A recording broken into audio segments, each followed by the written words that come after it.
This is Hannibal here from the HannibalTV.com with my weekly review of the points I find interesting in Dave Meltzer's Wrestling Observer newsletter.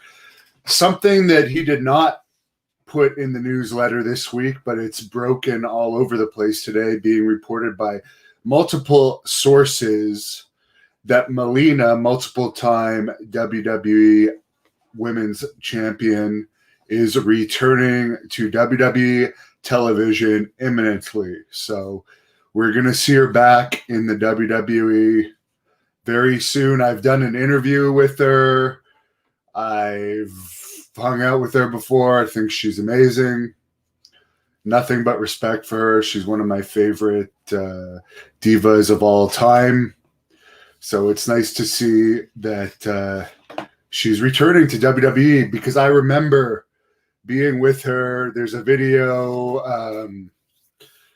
where you can only hear her singing. She didn't want her face, but a couple of years ago at the Royal Rumble, when it was in Philadelphia, they had the first ever Women's Royal Rumble, and WWE didn't even invite her to that.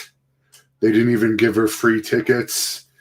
And to go from that to now being re-signed with the company is great to see, because she's one of the best divas in history. Jeff Hardy also re-signed with WWE to reportedly a 5-year deal, so don't expect to see him join Matt in AEW anytime soon. Booker T announced this week that he had COVID back in June, but he's recovered from it. Daniel Cormier has told Sports Illustrated that he's in early talks with WWE. There is some talk, I guess, that he might do a program with Roman Reigns. Cormier was never really a big pay-per-view draw for UFC. We saw that Cain Velasquez, he wasn't really a big draw for WWE. He didn't last under contract too long. So I don't know. These MMA people that they're bringing in as wrestlers might be temporary Band-Aids to give WWE some boost here and there, but they don't really provide any long-term solutions to the lack of stars in wrestling these days, at least TV wrestling. The last star, mega star, really was John Cena, and he never came close to matching the popularity of Steve Austin, who was the previous star, and obviously The Rock was right up there with Steve Austin. Not to say John Cena wasn't successful. I have nothing bad to say about John Cena. Dwayne Johnson, speaking of The Rock, his daughter Simone, who is 19, signed with WWE back in February, had another knee surgery this week. This was her third knee surgery. So hopefully this one will be the charm and she can get back to training. She could really help boost the WWE in the future. Obviously, the daughter of arguably the biggest star in Hollywood. The market value of WWE right now, according to the Observer, is $3.83 billion. So WWE, with all their assets and tape library and TV deals, so forth, is worth $3.83 billion. So as bad as the current product is, they're not going anywhere. Matt Riddle apparently dropped a petition on September 7th in Orange County to get a restraining order against Samantha Tavel, wrestling name Candy Cartwright. So he dropped his restraining order. I guess this Candy Cartwright had accused him of sexual assault on Twitter as part of the Speaking Out movement. It's now expected that Matt Riddle is going to file a slander lawsuit against her for alleging that she sexually assaulted him. I don't think she ever filed anything against him. I don't think anyone from the Speaking Out allegations actually made any formal filings against people, which they should have done right away. If you want something to be done, I noticed some of the speaking out was for stuff like over a decade ago. It's like, if this stuff happens, you got to go to the authorities right away if you want something done about it. And I don't approve of all of those allegations on anyone. But at the same time, if you're a victim, just shaming people on social media means nothing in the long run. Report it to the proper authorities. AEW did a 0.34 rating this past week. NXT did a 0.18, getting their ass whooped again. Triple H has got to be in the doghouse there in the WWE for embarrassing the WWE, taking a beating every week from AEW. Raw did a 0.5 rating.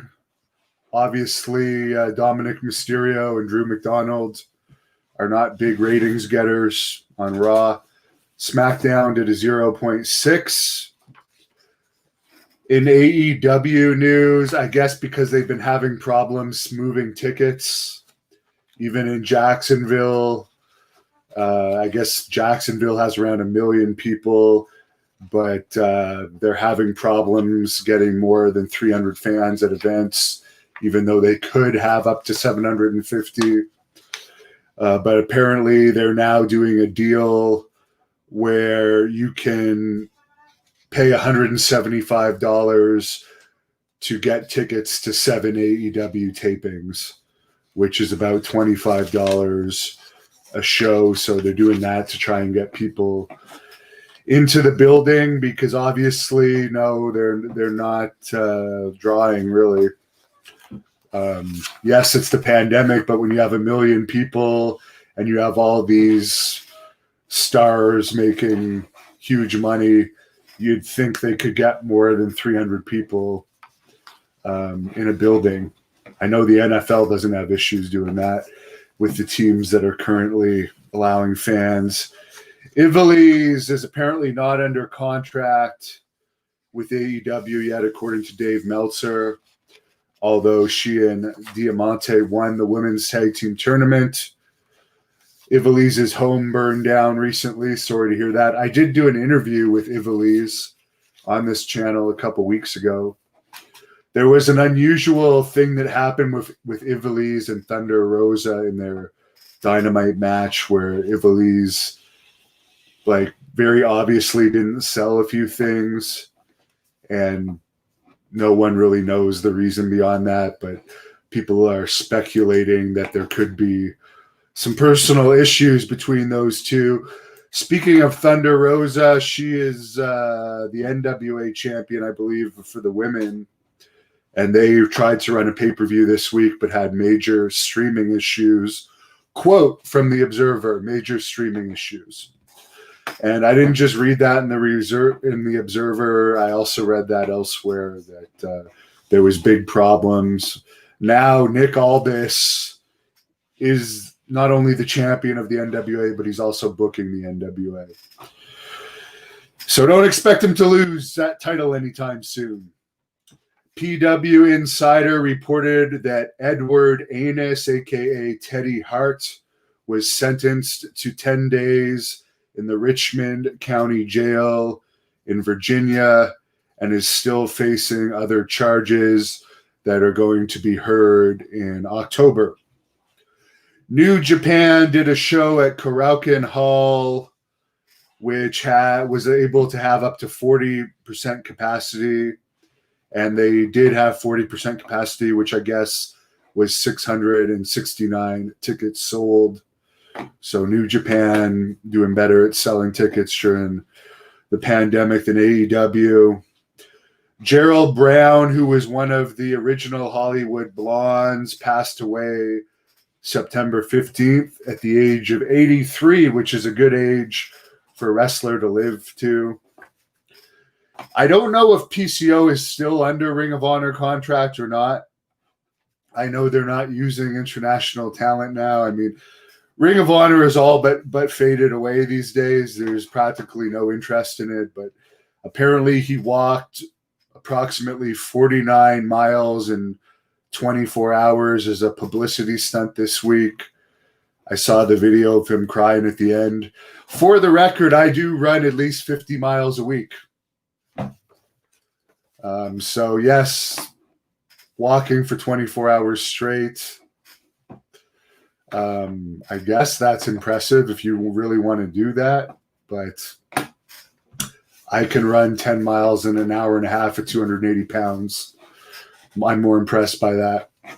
In UFC news, Daniel Cormier has revealed he tested positive for COVID-19 and recovered. Another one that pretty much everyone that's healthy recovers.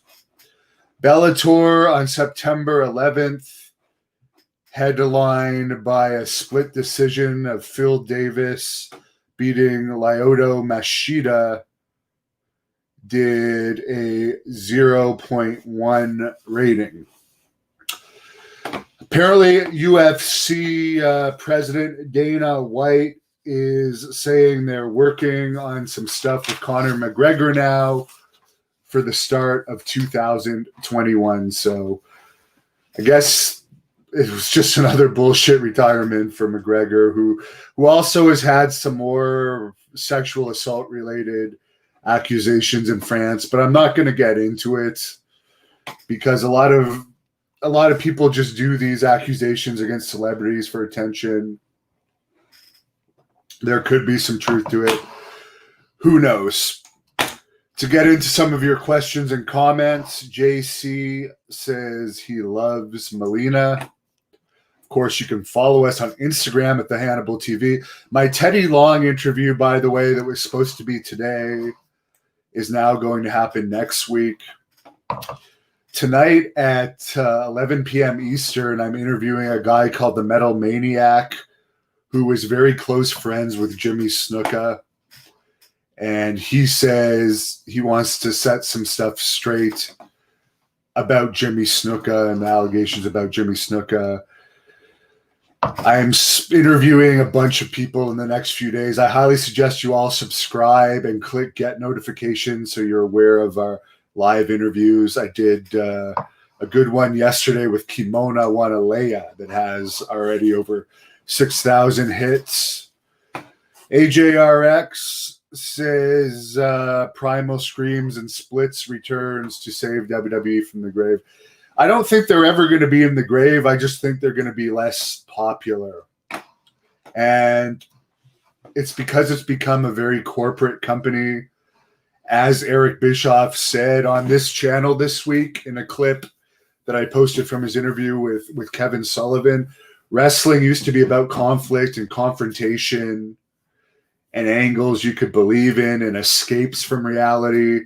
Now it's all about social justice and breaking kayfabe. You have Dominic Mysterio breaking kayfabe in active angles. Then they expect people to buy into angles, and you have guys like Drew McDonald talking about every interview he does, what a great storyteller him and his WWE family are. Like, that doesn't make anyone want to watch. That's just crap. JC says, bring back Batista. Batista makes a lot more money in the movies. Of course, you can follow me on Twitter at Devon Hannibal, and I will follow you back if you DM me. We're also on the Hannibal TV on Twitter. Jefferson says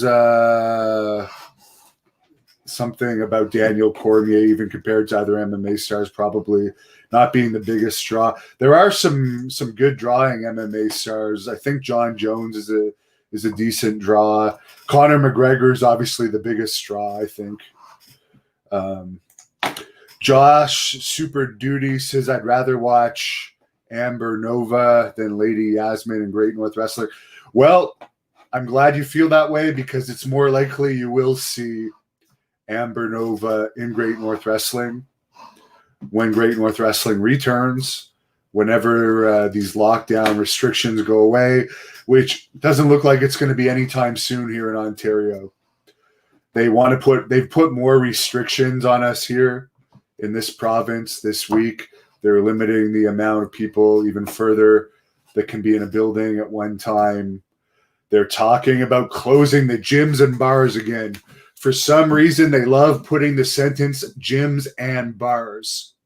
One is poisoning your body, one is helping your body, but our fat, complete loser, premier, aka governor here of Ontario doesn't seem to understand the difference between a gym and a bar.